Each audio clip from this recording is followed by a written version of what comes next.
Welcome to the Palaver here on the Triple Po, the Podunk Polymath Podcast. First of all, I wanted to mention that I'll be at the American Atheist Conference tomorrow, hopefully before noon. I'm driving out of here, hopefully at 5 to go pick up Tucker of the Atheist in the Trail of Art podcast. And we'll be heading up there. There's a couple people that have just decided they're going to go, so it should be even more interesting for me to meet people I don't usually meet. I'll be there set up a table with a couple other people. Sharon from Habeas Humor, Tucker, of course, a couple other people I can't remember off the top of my head. Renee, Bridget Fitch, who I had on last episode from Holy Crap the Podcast. So should be interesting. But let's get to the meat, because I know y'all been waiting. Because this guy doesn't really need an introduction, even though I'll do it anyway. He is the host of the Life After God podcast. He's also the national organizing manager at the Secular Student Alliance and humanist chaplain at USC. And he's also got an impressive beard. So welcome me. Join me in welcoming Ryan Bell. How's it going, Ryan?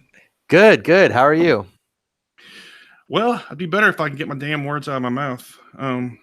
That's the problem with the live podcast. You gotta say it right, or just fuck it. Fuck it. It's organic. That's right.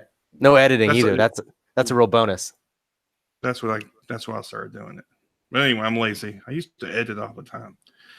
All right, dude. Well, of course, like I said before, you are pretty well known, I would think, in the atheist community, if not universally liked, for reasons we shall get to shortly. But for those who may not know your story completely, why don't you just kind of give a brief synopsis of your journey? Sure. Yeah. So like a lot of people, I was raised in the Christian community, sort of. I grew up in a nominally Christian family. Sort of my teenage years were in the 80s, so I grew up a child of the 80s. And long story short, my parents, when my parents broke up, I for a long period of time I lived with my grandparents, who were super religious, and I went to high school while living with my grandparents, and just became a very spiritual and religious person. I think in a good way. Like I wasn't. Of course, it'd be for others to judge, but I don't think I was too obnoxious. I pretty much, it was my belief system. I didn't try to push it on other people. But the longer I was in it, and when I went to college, I started out with a couple of different majors, science and math, believe it or not.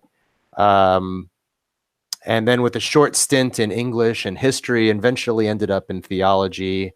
So even from the time, I was in college, I was a sort of an aspiring theologian, studied theology in my undergrad, then became a pastor straight out of college. I was about 22 years old when I started pastoring 3 churches at once. I had responsibility for 3 different congregations, sort of surrounding Philadelphia on 3 sides.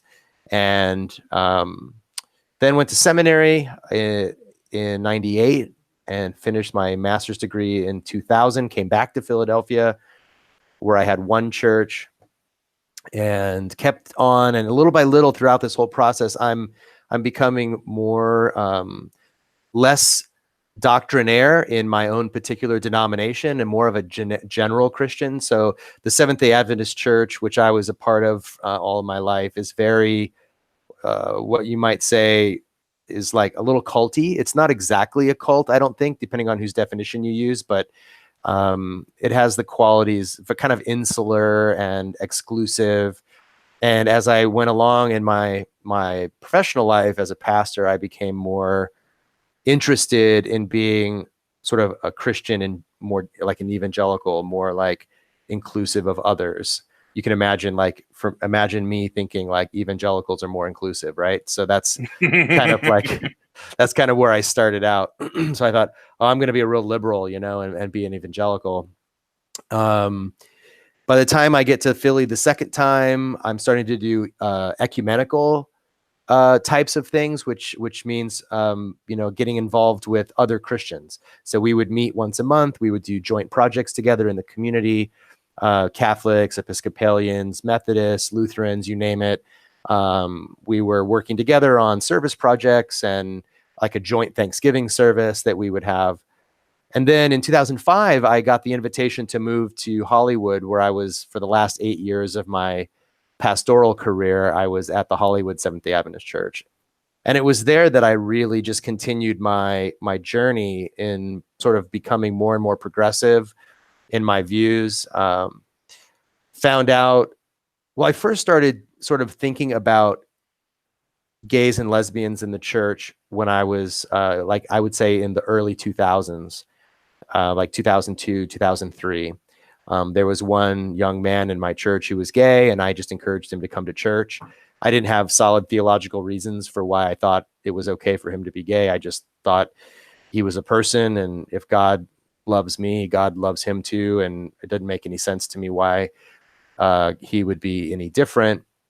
So when I got to LA, a decent percentage of my congregation were sort of in the closet, gays and lesbians. And so we had a don't ask, don't tell policy, not officially, but just by default. We didn't want to out anyone, and they weren't super excited about outing themselves. And so we kind of just let it be. And over time, well, Prop 8 came along in 2008 in California, which in 2008 was the effort on a statewide basis to make marriage between two people of the same gender illegal. That succeeded temporarily until it was overturned by the California Supreme Court. That was funded primarily by the Mormons and the Catholics in California. And we stood up as a congregation and said no to that, while the denomination was saying, hey, we need to support Prop 8.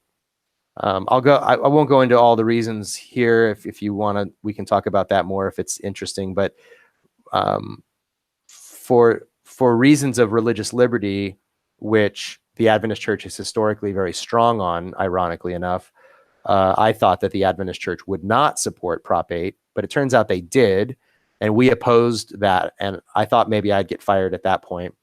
Somehow I managed to survive another 5 years and eventually was asked to leave in 2013.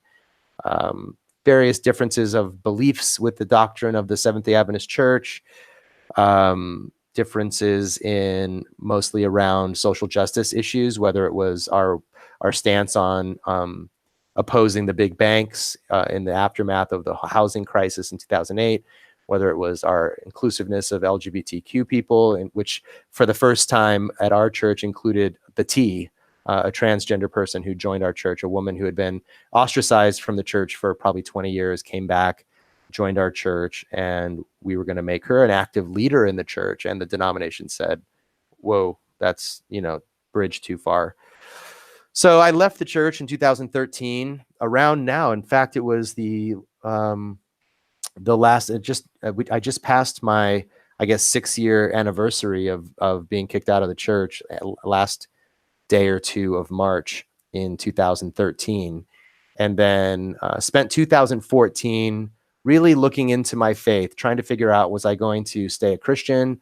Was I going to pick a different denomination and keep on going? Was I going to be a pastor again somehow? Was I going to choose a different career and just be a normal Christian in the pews? Was I going to be one of those spiritual but not religious people? And I ended up writing a blog called A Year Without God, which for most of its time was on the Patheos website, which many people know about, where other blogs like Hemmett's Friendly Atheist blog lives. Did that for 2014. And at the end of the year, I decided, probably a little before the end of the year, but I basically came to the conclusion, I'm an atheist. I don't believe in God anymore.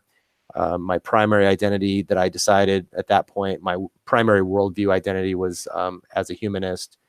And that's kind of where I ended up at the beginning of 2015. Did you think when you started the project, did you think you're going to come to that conclusion? See, of course, I'm not one of those people who questions anybody's motives, but of course, there's him and Han, as I told you before, about whether it was sincere or not, which is right.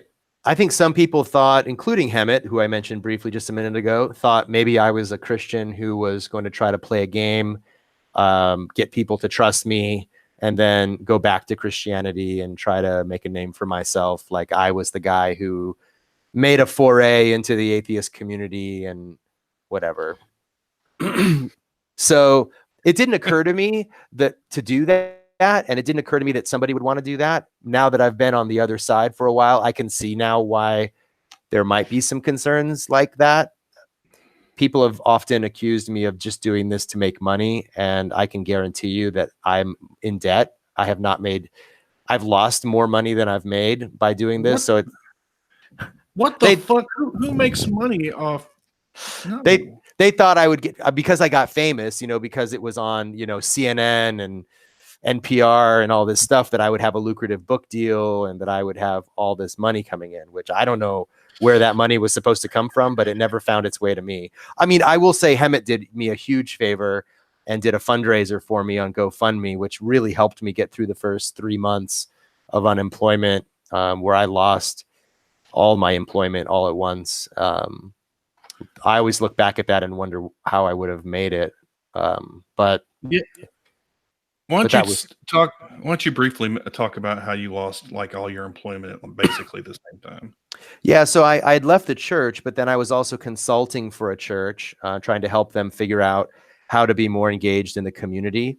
Our church in Hollywood was well known within the denomination for having a really robust engagement with the neighborhood, around neighborhood issues, around homelessness, around poverty, some things around urban gardening, environmental stuff like environmental activism and that type of thing. So our congregation was pretty well known for being kind of on the cutting edge of some social justice issues. And I was hired by one church in particular, and then on a lesser basis by some other churches, to help them kind of think through how they could be more involved like that in their neighborhoods.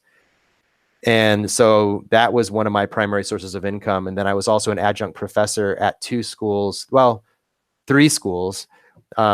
Fuller Seminary, Azusa Pacific, which is a Christian liberal arts college, and then Loma Linda University, which is an Adventist, mostly a medical school, but I was teaching bioethics at that school. So all 3 of these schools had faith-based sort of principles behind them. And so when I just said, and I didn't come out and say I'm an atheist, I just said I'm going to spend a year exploring atheism, and I'm going to write about it in this blog. That was January 1. By January 2, I had emails saying, please come into the office. By January 3, I had lost all of my teaching jobs and everything. Well, that sucks. Yeah. Yep. Did you have a family or anything, or was it just you? No, I was in the process of getting divorced at that moment. I have two daughters who were, I think, around 10 and 13 back then, maybe 9 and 12, 10 and 13, something like that. So I was supporting them and helping my soon-to-be ex-wife cover her rent while also trying to figure out where I was going to live. So there was a lot on my plate. Well, that wasn't very Christian of him. Anyway. I know.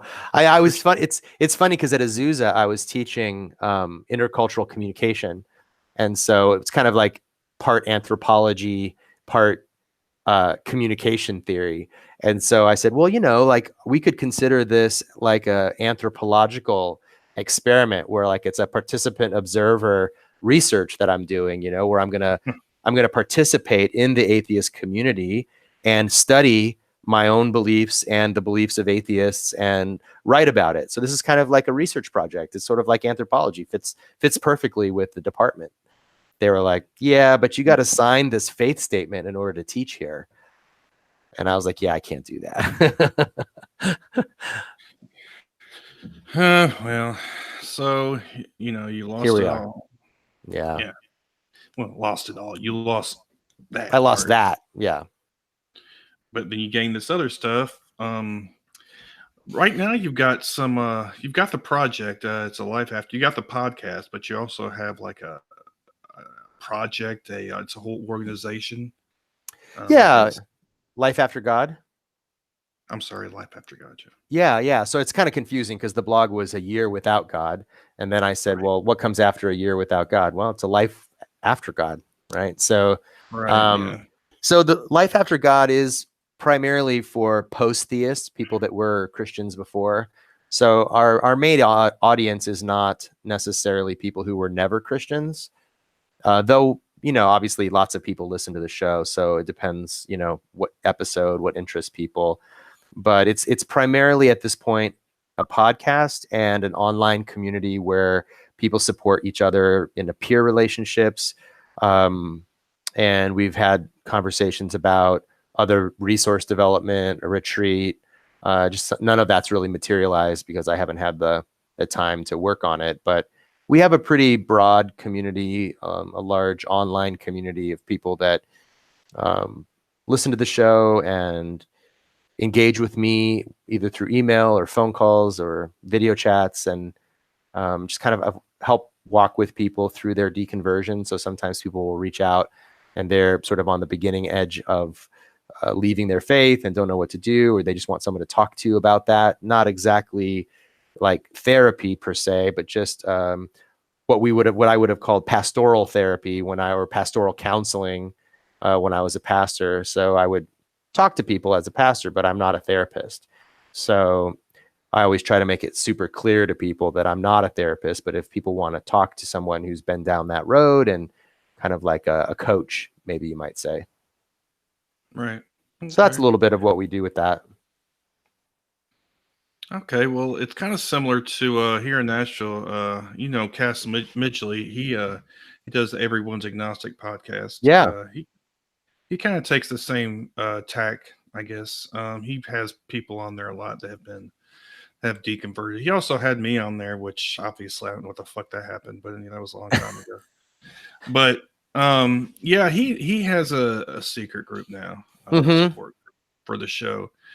And that seems to help a lot of people. I think he started a retreat too, recently, last year. Yeah, I So heard they had one retreat and they're planning their second one. I heard it was like really great. People loved it and had a lot of good response to that.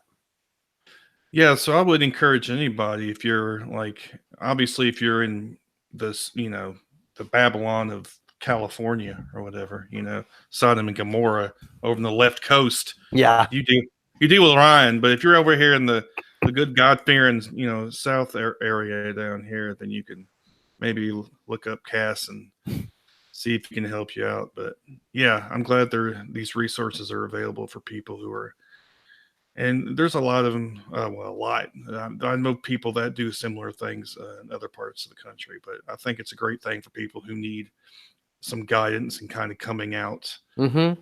of their religion, because if you ever listen, I've known several people like them. They're lost because that was their entire life, and like they don't know where to go from here. You know. Yeah, it is a little disorienting. People have their whole community built around the church or their faith or their ethical system or their beliefs are all intertwined. And, if you spend several decades of your life building your ethical system around a God who gives you moral codes, and then you don't have that anymore, it can feel a little bit like, so what? Just anything goes now, or like we can do whatever we want, and it's like, well, kind of, yeah, you can do whatever you want, but that doesn't mean that suddenly like consequences go away or that goodness is not goodness anymore just because there's no God. And then when you look into it a little bit deeper, it's super unclear whether God's even good. It seems more and more that when you look at it that God's not good. So how can that God tell us what's good? Yeah. So it's not the best way of going about it. Yeah, so this kind of brings us a little bit into what kind of the main thing I wanted to talk to you about.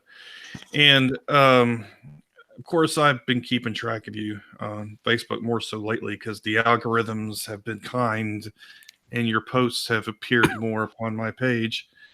And I've seen some of those horrible SJW things you say on a regular basis, and it really pisses me off, Ryan.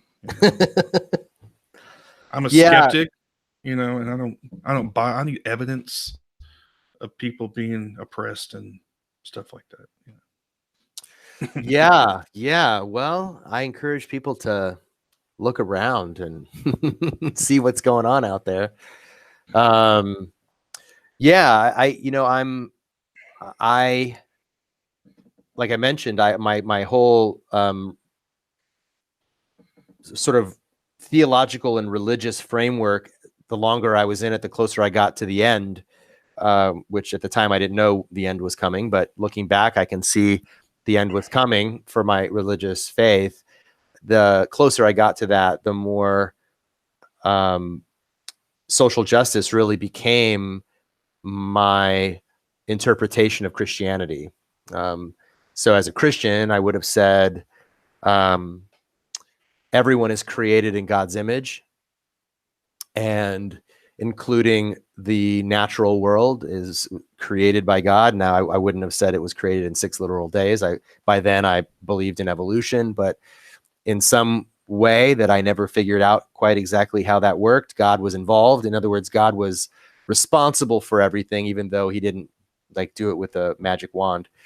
And so as a result, those things, all of nature and people in particular, are good because God created them good. And so it was, incumbent upon us as Christians to take care of the environment and take care of people and make sure that the world is as fair as we can make it and as just as it can be. Also combining mercy and justice, so mercy was the other principle that I would have mixed in there as a Christian.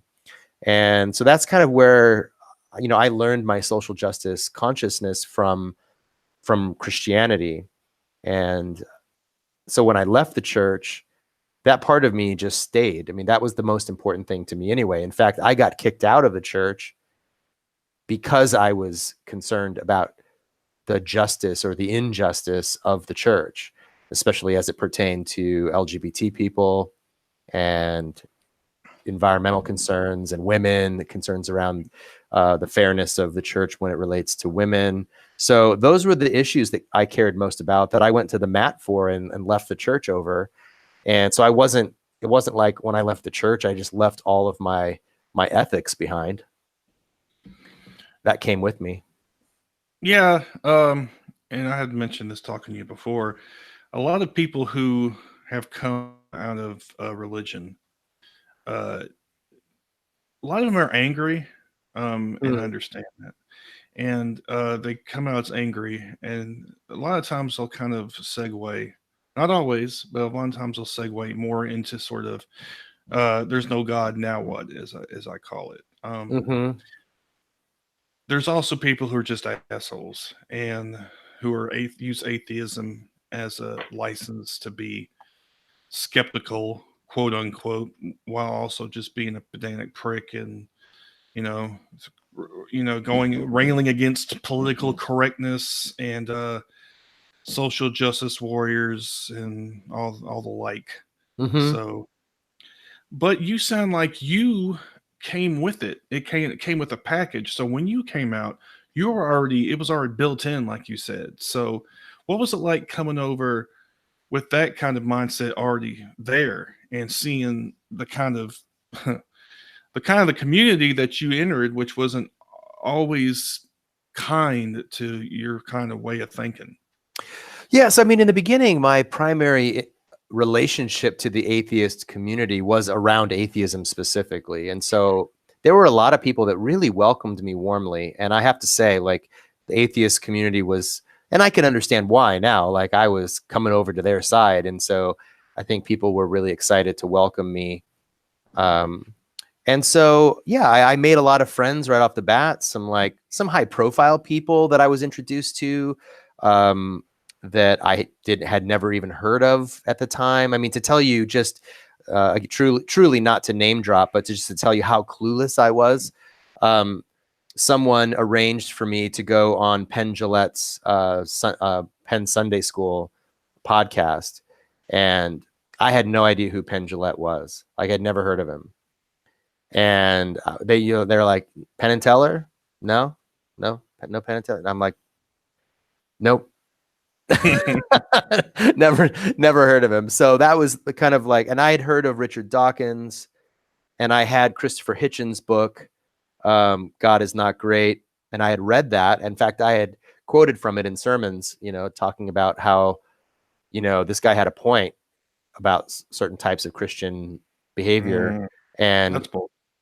And we need to, like, as Christians, we need to pay attention to what the critics are saying about Christianity, because if he's wrong, fine, he's wrong. But if he's right, we need to, like, hear about that, and adjust ourselves to, because if, Christopher Hitchens talks about genocides in the name of God, of course, as a Christian, I was like, yeah, we did that, like, that's obviously history, right? So I knew very little. And so when it came to atheism proper, when it came to the actual, like, question of, is there a God? And how do we know? And my exploration of that, I had no trouble with the atheist community at all.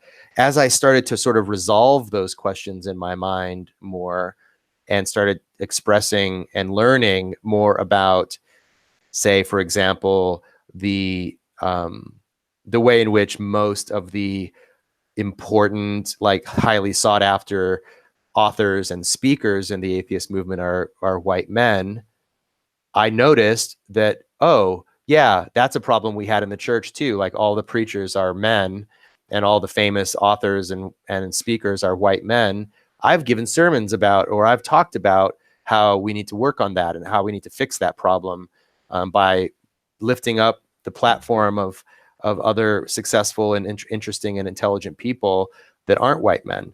And so when that came up in the atheist community, I was like, oh, I'm familiar with that problem. That problem transcends communities. It doesn't just apply to one. And I encountered people who, like, would call me an SJW. I didn't even know what an SJW was. So of course, what is that? Oh, social justice warrior. And I've said, well, that sounds like a good thing to me.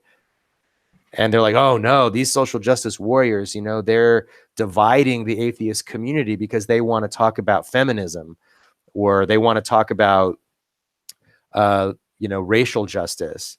And I said, well, I want to talk about feminism and racial justice. I mean, those are important things. Yeah, but that's not atheism. I'm like, okay, it's not atheism, but atheists also are women and people of color, right? There are atheists who are women, and there are atheists who are people of color. So as atheists, those are part of our concerns too. It's not directly to do with atheism, but it pertains to atheists, because atheists are people. So I said to one person, like, this is so confusing for me, because in the church, I was attacked by the powers that be because I was into social justice. And they said, that's not what you should be concerned with. You should be concerned with the gospel. And I said, well, I think the gospel is partly about social justice, at least partly, if not largely, about social justice. And now people were telling me that atheism wasn't about social justice. And I'm like, so you're just like the Christians before, who were telling me that I shouldn't worry about social justice. This is really weird to me, that I'm facing the same kind of critique on both sides. So that was disorienting at first. And I had to realize eventually that people are interested in protecting their privilege, their sort of their own identity from anybody that wants to criticize that. It doesn't matter if you're a Christian or an atheist, you still are a person who's perhaps defensive about any critique of your approach to other people. Yeah, defensiveness is not something that's easy to overcome for the best of people, I think. When you're wrong, and you don't want to admit it. It's hard. Like, somebody said, well, you're wrong, and let me tell you why. Automatically, you kind of almost put up a shield, like, wait a minute, but it's hard to overcome that reflex. Yeah, it sure is. I mean, and I think all of us are.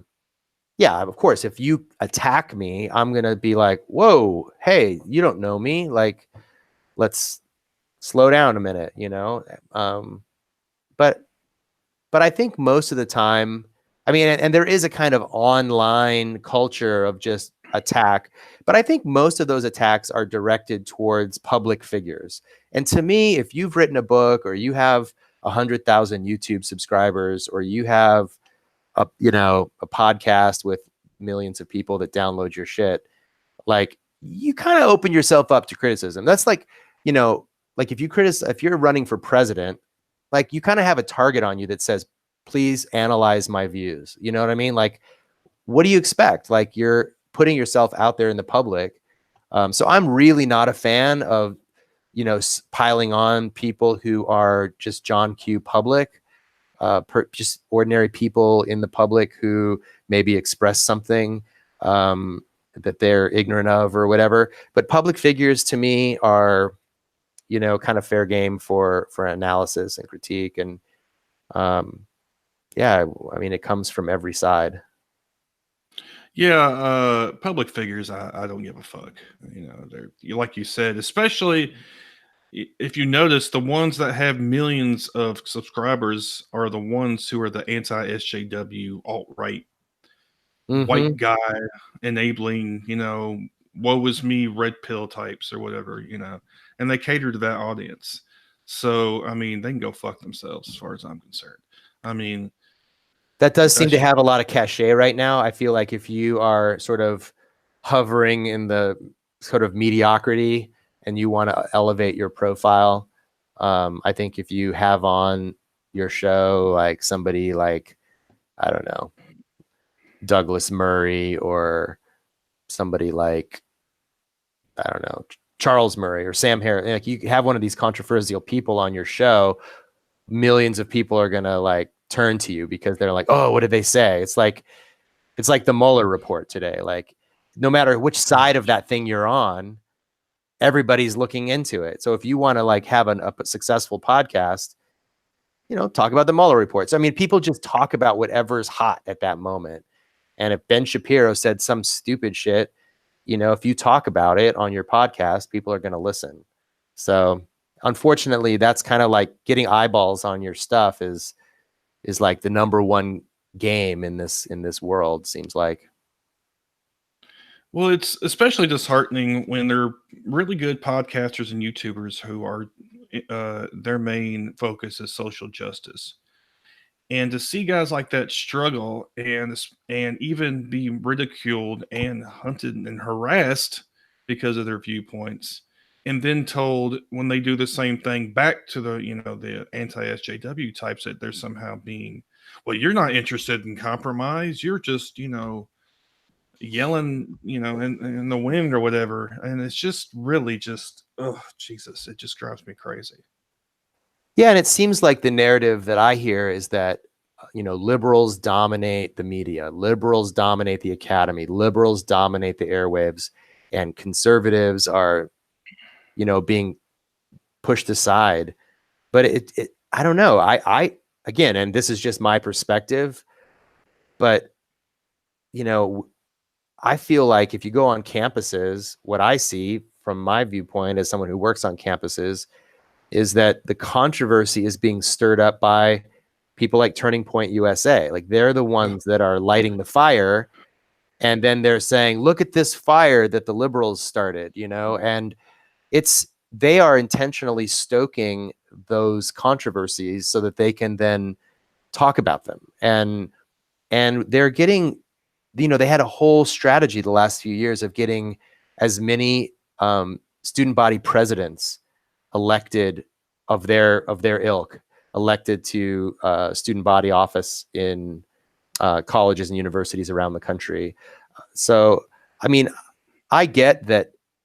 And from my perspective, I feel like reality and rationality and truth leans to the left. Like, I think any major progress we've made as a society has been sort of spurred on by progressive people. But it's also not true that the only voices in the media are liberals. I mean, it's just not true. Yeah, that's ridiculous. I mean, I don't know who came up with that. And that goes with the whole fake news, discredit the media or whatever. That Trump has enabled a lot of the shit you're talking about, a lot of this right wing outrage. They're getting emboldened I think, especially with him as president, they're really getting. And I'm not just talking about just on YouTube gabbing. I'm talking about I know fucking literal neo Nazis and white supremacists out there marching in the streets and shit. I mean, Yeah. this is scary shit, man. I mean, when you come right down to it, this isn't some fucking abstract, bullshit online. This is real shit going on right now. Yeah. It's hard to know. It's so interesting to me. It's hard to know. And I think a lot of emotional energy for me and so many people like yourself and so many people that I know, a lot of emotional energy in the last 2 years has gone into thinking like, how am I supposed to respond to this? Like, if I say the country is sliding into fascism, am I being like inflammatory and like kind of like reactionary to that? Like, or is that a real concern? So on the one hand, I think, okay, there are signs for concern. Then there are other signs that, okay, we're doing, a reasonably decent job of holding the worst fascists in check at times, other times not. So yeah, I don't know what to expect. If Trump wins another term, I don't know, all bets are off. Like, I don't know what that means for people, especially marginalized people. I don't even know what that would mean. I don't know. I don't want to know what the fuck it means. Honestly. I know. I mean, our only hope is if the Senate, we get the Senate, well, Democrats get the Senate back. Right.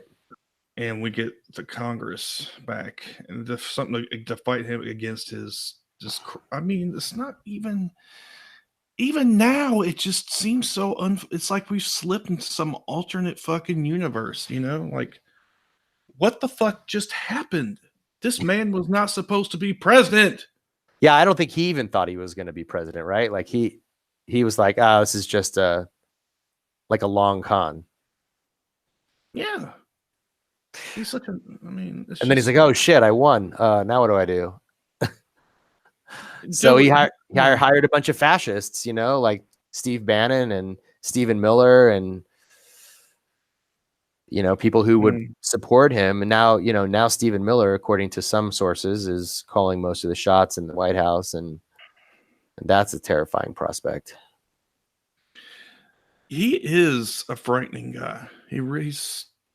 If you listen to what he says and some of the things he pursues as policy, it really is very frightening. I remember seeing him on, I forgot what show it was. It was a talk show, and he got into a fight with the host. Oh, Stephen Miller? Yeah. Yeah. I don't remember which show that was either, but yeah, he got into a little shouting match with the host. And he's like, fuck it, we're done. Cut it off. Because he was just saying the most ridiculous shit. He refused to answer any. I mean, he was just straight apology. He just apologizing for Trump the whole time. I mean, it's just this whole idea of the truth, the reality is somehow negotiable or something. Fake news seems to be the catchphrase. Everything's fake news if it doesn't agree with your point of view. Yeah, I mean, Trump himself strikes me as a bit of a dimwit, and by himself, not especially threatening. But with the people around him, it gets a little bit more concerning. Sort of like like the way George W. Bush was a bit of a doofus, but he had these other very ambitious people around him. And I'd be more worried if Donald Trump were more ambitious, or I thought had discipline. I think if you're going to take over the world, you need some discipline. Like, you need some drive. And I just see him golfing and tweeting and eating cheeseburgers. So to me, that's one of my greatest consolations, is the guy's just a little bit out of control and probably self-destructive, and doesn't really know things. But then again, I'll hear things and I'll think, oh, maybe he really does know what he's doing. Maybe he really is on a strategic path. But yeah, I don't know. Yeah, I don't know about the whole 3D chess. People have been saying that. I'm like, no, the guy's just an idiot. He's a fucking narcissist. Yeah. He's just a huge God.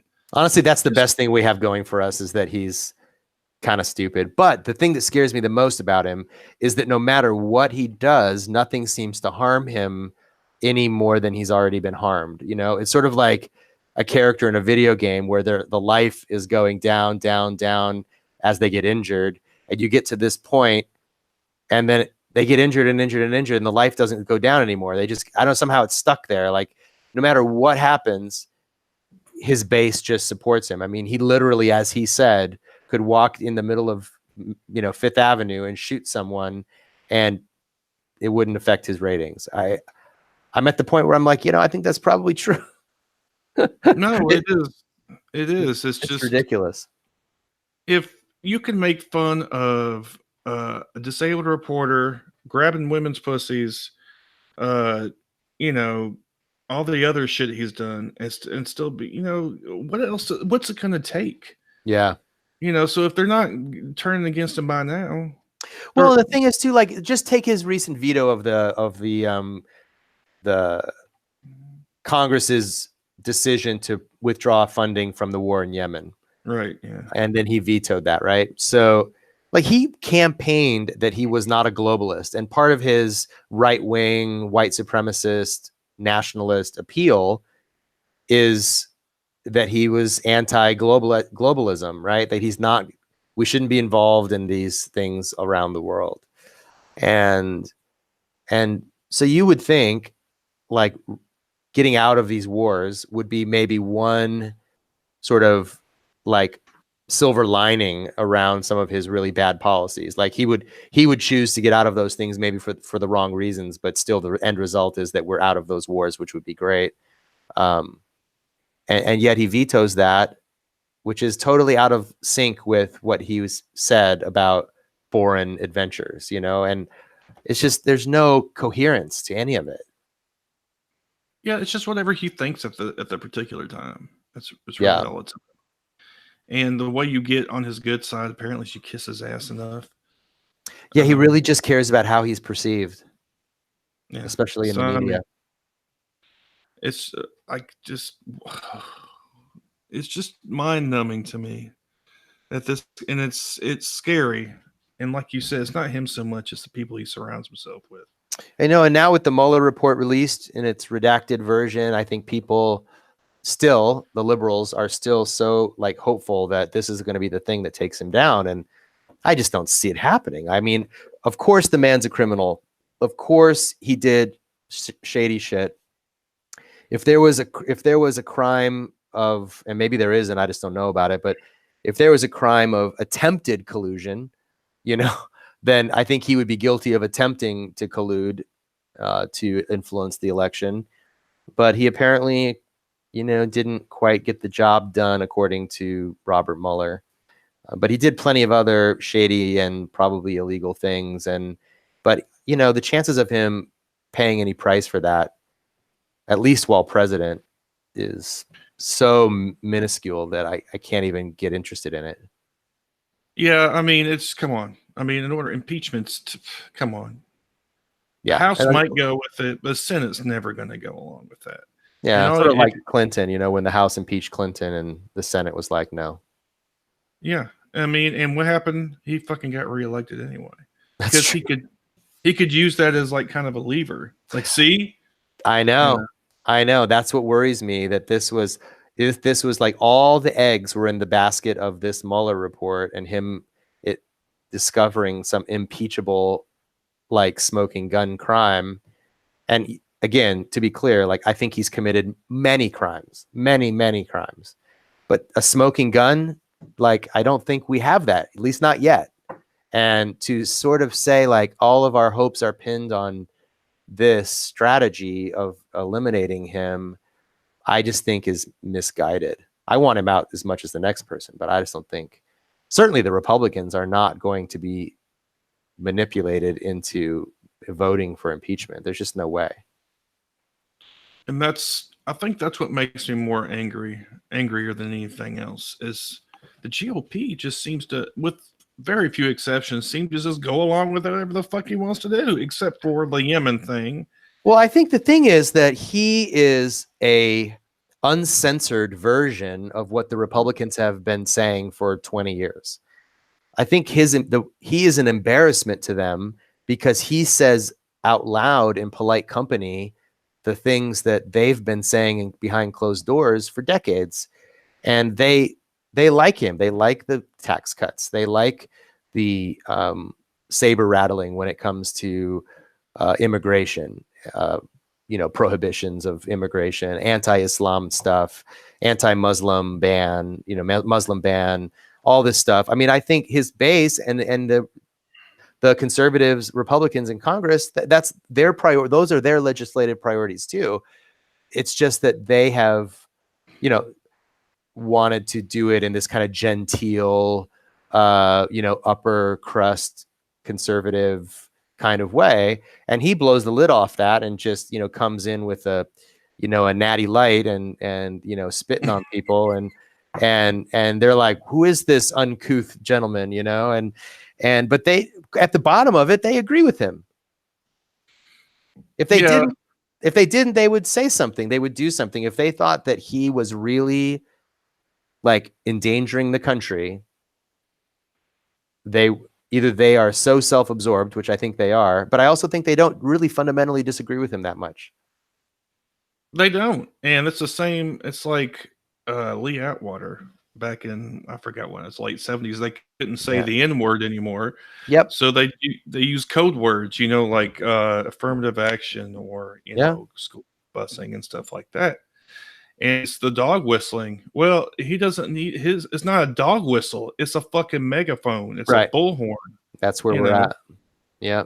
So, and I think that the Republicans thought if he talks like that, we're going to lose this election. So he can't talk like that. He needs to use our euphemisms. And then he talked like that and he got elected. And they were like, whoop, there you go. Well, I guess it's fuck it. Fuck it. Yeah. We'll just ride this horse until it's dead, I guess. I mean, so I don't know. And I think they know that if Trump loses, the Republican Party is pretty well gutted from the inside. Like they have no soul left, if they ever had one to begin with. So and on the one hand, they appear very strong because they're being supported by this strong man, this kind of bully, wannabe autocrat. And on the other hand, I think that they are sort of like they're dead inside, so I don't know where the Republican Party goes from Trump. Like, where do you go from this? Yeah, I mean, at least the Democrats, you see a glimmer of hope in some of the younger. It's moving left. They're getting a narrative together that's still terribly divided and really confusing at this point. But there's the beginnings of a revival within the Democratic Party, and I'm of two minds, and I know people are of different viewpoints about whether that will ultimately work or not, or whether we need to rebel and start a third party or whatever, like all different types of strategies. I'm personally of the opinion that, our best strategy at this point is to try to, Tea Party the Democrats from the left and try to continue to move them to the left by standing for policies that benefit people. And when people see that you're standing for policies that benefit them, they'll vote for you.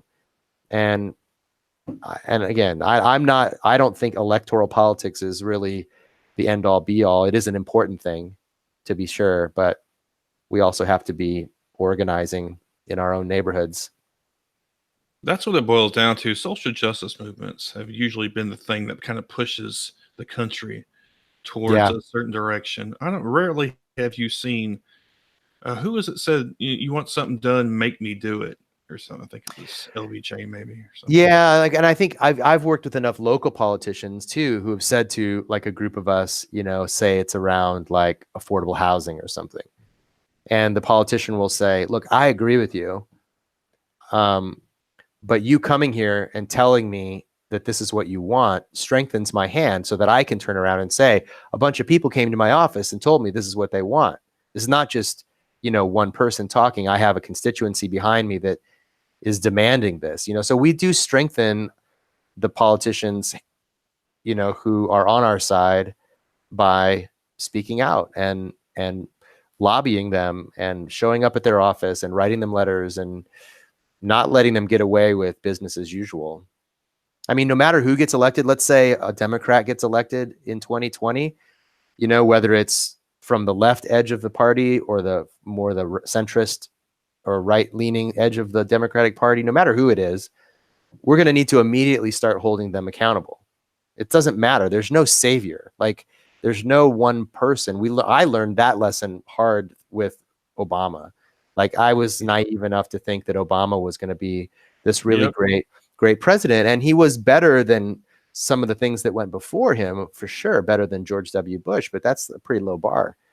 And he he failed to deliver on many of his highest ideals, in part because I think he is an idealist who thinks that we can achieve some things by cooperation with the other side. And sometimes, you just have to realize the other side doesn't want to cooperate. They just want to win. And so you have to go fight for what you want. I feel like he felt like he had to tread carefully because he was the first black president. So that's true. He did have his hands a little bit tied in that sense. So I'm willing to give him a little give on that, but some things there was just, dude, you hamstrung yourself on. Yeah. You started your bargaining position here near the center when you should have been way over on the left. Yeah. And then kind of negotiated, but you started like in the middle. Right. I just don't think that's good bargaining, but yeah. And his whole idea that somehow he could, like you said, bring Republicans to the table.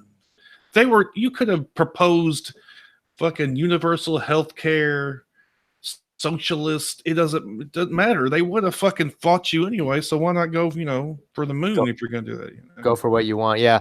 I mean, I wish we were dealing with good faith debate partners in the Republican Party, but I don't believe we are. There might be one or two people there that genuinely want to make progress for the country, but it's by and large, it's just they want to enrich themselves and the 1% who pay their bills, and that's it. So what do we do going forward?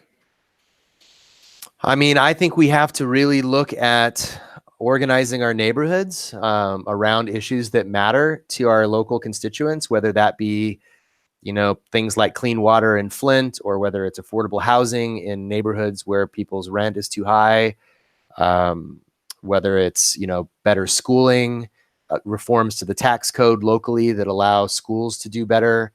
I just think that ground game is so important in the local level, getting people in local office that understand that capitalism is not our friend, that the bosses will always extract as much wealth as they can from the system and leave the workers with the scraps, just enough to keep them from revolting in the street.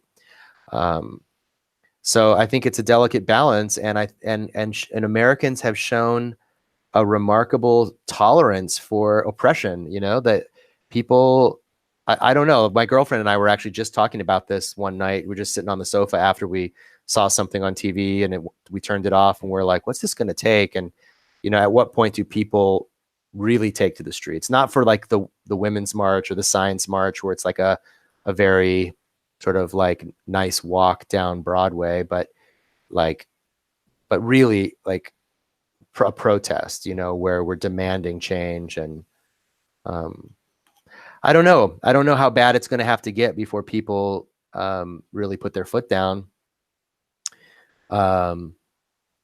But yeah, if people's economic conditions worsen, if there's a major economic downturn, massive climate catastrophes, like coinciding, I think that could really push people over. Somehow, if we can help people realize that they're not the next billionaire in waiting, that they are always going to be oppressed by the elite, like they don't care about you. And yeah, it's the whole American mythos, the whole idea of pull yourself up by your bootstraps. you can get anything as long as you work hard and play by the rules and Yeah. all this shit. You know, that's always been a fucking myth. Yeah, it's just hard to know how, there's a British writer called George Monbiot, and he writes for The Guardian pretty often, and I'm trying to remember the name of this book, like The End of the Myth or something like that. And he's basically saying that we need to not just talk about how this old myth is dead, like the myth of the American dream or the myth of work hard and play by the rules and you'll get ahead, like whatever version of that myth, or the version of the myth that like, oh, the climate can't really become, a severe problem or whatever the myth is. Like we have to tell a different story that's compelling to people, like a picture of what the world could be, the world that we are trying to build. And I think, socialist movements around the country need to do that better. I need to learn how to do that better, to be able to tell a story about the way the world can be. We could all be able to go to the doctor. We could build a world like that. We could have a world where, we are all able to, have the energy that we need and not blow up the environment any more than we already have. We could educate our children effectively. We could do that. We could reduce our reliance on fossil fuels and eliminate it completely, stuff like that, and make it reasonable and practical. Like we could get out of our imperial sort of mindset where we feel like we have to police the world. And I know the world is a dangerous place, and I don't mean to be overly idealistic. Someone has to think about, the next opportunist who's trying to blow something up. And I don't know how that works out exactly. I don't know how we stay alive in that world. But there has to be a way to build a more hospitable world. I mean, the military buildup that we've seen over the last decade, what did Bush, Trump's last budget asked for $750 billion for the military, more than the next 10 countries combined spend on their military. It's just too much. And then when you ask, when you say, oh, we want help Medicare for all, like, well, how are you going to pay for that? Yeah, how are you going to pay for that? It's fine to go in a like ridiculous deficit on the credit card for fucking war and shit. But when you actually want to help people, no, what? Huh? Entitlement? What? That's socialism. And there's evidence to show that if people were more, and not just Americans, but people around the world, if they had their basic needs met at a higher level for food and shelter and security, for their children and education, that there would be less war. Like that war in part happens because people are desperate and they lack the basic things that they need, and they form into tribes and then they fight with each other. And I think part of our economic situation also feeds violence that we see around the world, as well as the climate. Climate change is going to create mass migration on a scale that makes what we're dealing with now look like child's play. And the more we have mass migration, the more we're going to have people of differing backgrounds clashing with each other in common spaces. And, if we can't get a handle on this and learn to, cooperate with one another on a larger scale, it's going to get a lot messier. There's a book I'm reading right now by a guy named William Wells. His last name is William-Wells. Williams Wells, called The Uninhabitable Earth. And it's just a real mind fuck. It's like you got to read it in small doses because it's like science fiction, only he's describing our actual world. It's pretty scary stuff. Yeah. You were reading the book recently, and I was I saw you were reading it. I think it was the End of the Myth thing you were talking about. Yeah, that's also The End of the Myth. You know what? I'm mixing up two books. That's that new book that about migration. It's a Frontiers, the End of Frontier. Yeah. That's I'm sort of partway through several books, and that's one of them. Really fantastic. I predict that book will be on a lot of people's top lists at the end of the year of books that came out this year. Yeah, I read that. It was definitely eye-opening, and Yeah. I don't know. I'm not honestly. I'm not that optimistic. I'm not optimistic by nature, but human nature as it is just. Have you ever Yeah. heard of, the whole idea that the reason we don't ever meet any alien life is because they end up blowing themselves up at this point in their evolution? Yeah. I think that's certainly possible. And I also, it's sort of like procrastination, but on a global scale. Like you have this thing you've got to do, but you wait till the last minute to get it done, and you barely survive, by the skin of your teeth. Like you get that project done at work, or you know, whatever it is you're working on, you procrastinate. And I feel like things are going to get a lot worse. I mean, I think that Americans have a very naive faith in liberal democracy. And I love liberal democracy as much as the next person. It's so good when it works. And I think that people still genuinely think that if we just come together, this is kind of back to the Obama thing. If we just come together, put our differences aside, talk about what we really all care about. For instance, the air we breathe, like the rich and the poor breathe essentially the same air, although that's not exactly true. But it'll ultimately, the poison in the air will affect everyone,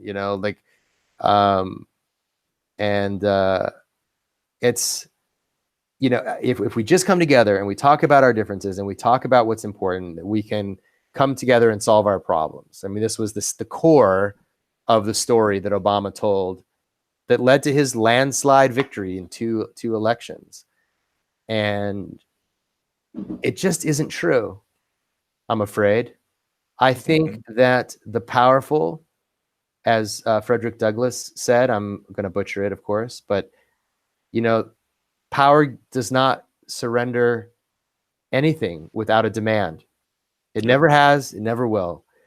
Powerful people aren't going to just wake up one day, rich and powerful people, and say, oh, you know what? I have enough now. You can have the rest. Or I'm going to give back to the people the part that I extorted from them, stolen wages. Where, you know what? Jeff Bezos wakes up one day and says, you know what? I've been reading Jacobin magazine, and I realized what an asshole I've been. And I'm going to keep $5 million for myself and my family, and I'm going to give all the rest of it back to people. It's not going to happen. It's not going to happen. And so what does that mean? It means that we have to either do it through the democratic process, which is elect someone who's got the balls to actually go and, demand some change and inspire people to demand change, or it's going to be revolution. The guillotine. Eat the rich. I mean, what are you going to do when there's nothing to eat? Yeah. Oh, so that's cheery. That's a cheery thought. If I had Dan Arrow on, which I did have Dan Arrow, he'd be like, that's totally his thing. Just burn it all down. Yeah, the problem with being glib about it is that people get hurt. Like it's a really destructive way forward. Like in the French Revolution, lots and lots of people died. Some that didn't really deserve, lots that didn't deserve to die, just ordinary people. And anytime there's war, anytime there's armed conflict, it's bloody. Of course, that's the definition. And I would love to avoid that. Do you think it's possible though? I mean, it's possible. Anything's possible. Like, I just don't think we want to wish for that. Like, I'm not wishing for Armageddon here. Like, I don't think I don't know. That's like a hyperbole on Twitter or whatever. But I think in real life, I think like we don't really want to like hope for the guillotine. Yeah, I think a lot of people, I think it's, it's hyper. Some people actually think that. Yeah. But to me, it's kind of just a symbol of people being tired of the way things are going, and kind of they want things to go a different direction. I mean, honestly, it's up to people. Like if the people understand, as I think people are beginning to, that socialism, as we're describing it, democratic socialism, is not Soviet communism. We're not talking about gulags. We're not talking about Gestapo. We're talking about returning economic power back to people and allowing them to have control over their lives. In many ways, it's a very libertarian concept. It's like a left libertarian notion that capitalism has made us unfree. It's made us far less free. And to take back that notion of freedom that Americans care so much about, including me, I care very much. In fact, one of the driving political ideologies that I have is about freedom. And the reason that I think that democratic socialism is the way forward is that I think it will maximize freedom. That you take workers, ordinary people who have very little freedom in their life, and give them more control over their lives. You provide for their basic needs, and we could thrive again as a society. But we have to take back power and money from the wealthy and the rich, the wealthy and the powerful. And that's going to take political will. People are going to have to vote out their elected officials who don't give a shit about them. And they've demonstrated year after year that they don't give a shit about them. And worry less about, immigrants who in the end add to our economic growth as a country, and worry more about the corporate oligarchs that are pocketing all of our shared wealth. Power of the people, man. That's what it's going to take. Power of the people. Well, on that note, I think we can, because power of the people is always a good note to end on. Yeah, sure. That's a good place to end. Freedom. Yeah, freedom. Not freedom, like we say here in the South. Freedom. Yeah. Freedom. We talking about actual freedom. Right. Real human liberty. Yeah. All right. Well, thanks for coming on, Ryan. It's been Pleasure. a great discussion. I like having these discussions where you just kind of have a stream of consciousness kind of thing or whatever. Only thing it would have made it better is a beer in my hand, but I'm still at work. I had one, but I'm saving it. I'm broke, so I'm taking it to American Atheist with me. There you go. Have a good time up there, by the way. I wish I was going to join you. Yeah, to be honest, I was a little bit like American Atheist, especially after the Silverman thing, but they look like they're trying. I think Nick's doing a nice job, and Debbie just joined them. Debbie Goddard. I think they're doing a really nice job of trying to right the ship and really stand for some good stuff. I'm looking forward to seeing where they go with it. Yeah, Debbie's actually the one who invited me. That's awesome. For the podcast thing. Obviously, she doesn't know anybody if she came to me first. She knows a lot of people, so don't say that. Yeah, she picked you. She does, but not in the podcast community. So I got lucky on that story. Good. Well, she's good people. I got to try to make all that sweet YouTube, buddy. There you go. I got to start making fun of SJWs or something. I don't know. I'll have to figure it out. Anyway, well, you can make fun of me and then just give me like 25% of your take. And I'm waiting for the Soros check. That's yeah, that's right. I haven't heard back from them either. All right, Ryan. Well, thanks, man. I really appreciate you coming on. Pleasure. Thanks for having me. No problem. Take care of yourself. You too. Bye. Yeah.